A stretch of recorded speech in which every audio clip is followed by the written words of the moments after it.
Yep. You're an asshole. 50-50s. Oregon Trail. Jacob's an Don't asshole. run if you're eating carrots. Don't run.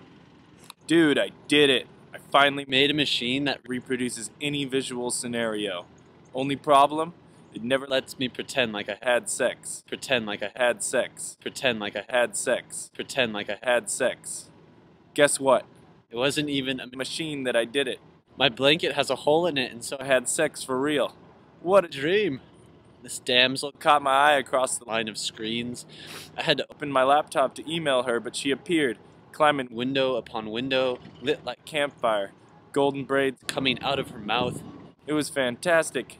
We Collapsed into each other's electronic arms and glided in a forge of molten yellow. She would suck on her horse's main back button while I played with her front buttons. Feeling like two recent arrivals on a desert island, I decided when we were traveling towards the highlands some days later that we should travel to the lowlands where water tastes like when you take a rest on the rocks, our backs bent in toil with the hauling. We were hills then, always rolling around on the bed of wet earth, dividing and never coming up. We couldn't help the first on the Oregon Trail, shooting buffalo until we got home, back to the main lodge of redwood splinters. There we were bland. For now we were decadent. Our butts hurt, so many fences to trample now, so off we leave, a hammer in our hearts for striking the blow of love. Together, wary of steps nailing intention to many wily ranchers with gun complexes they shoot in distant anger. We are an indigestion to them, too full of widows, us grateful pair of lovers with empty hands. What a mess. Crossing the ore field has ridden our clothes of white, but we heartily laugh because we don't have backpacks with bugs. The get-gone trail nowadays is a breeze.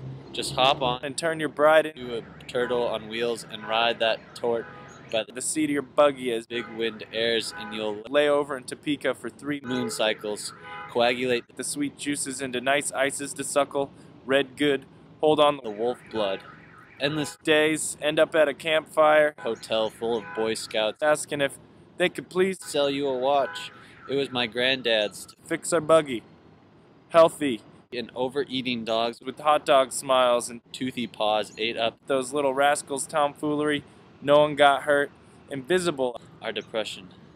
And then one fair girl far off on a broken bench just up and joined us on our secret vibrations, all a humming down this wide country trek. Good thing, 'cause we were waiting for my twin turbo plane to tear out of the sky and fall right there in our hands.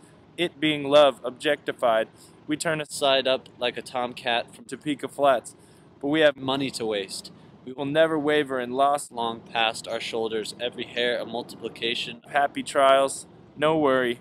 We're not leaving yet. And we've got 1 night and 12 days before the world is memoired in sepia golden memory, where the sun turns mauve, the color. I made my move through the smoke of whiskey, clear and heartwarming, repeating pump of stop-go until a cog goes missing. Without injury then, I tripped over to the woodpile and rolled in the chips, wood chips.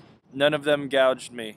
A lonely but happy doggy did bark, chips foaming for a sloppy cigarette to bring my heart down from its already elevated state of Empire State Zoom, like a fear of heights that cannot be lowered from my throat. I've been seeing you across the way. Yeah? Yeah. Silently I began to assuage the comfortable situation from silence. Period. You reckon we have a smoke? I don't dirty, she said, laughing it off because she could never stop laughing. Too much huffing. This is just kidding. There's nothing which made me fart. Some kind of instant resolution like a Christmas present wrapped with love, and soon we'll donate it. No tree thrown out. A response and lean in to kiss. But I was so drunk, and I kept it all together in a bundle of drool. She looked at me poorly, and it was like the time I kissed a mirror. The mirror was on the backside of a mirror, not a door, but an exit to comb up a mountain of sexy trouble. 2 mirrors built of her horse brush. Then she removed the obstacle and planted a garden of cucumbers meant to pickle in the mean sun. Her son left her thriving plot, planted a big sloppy one.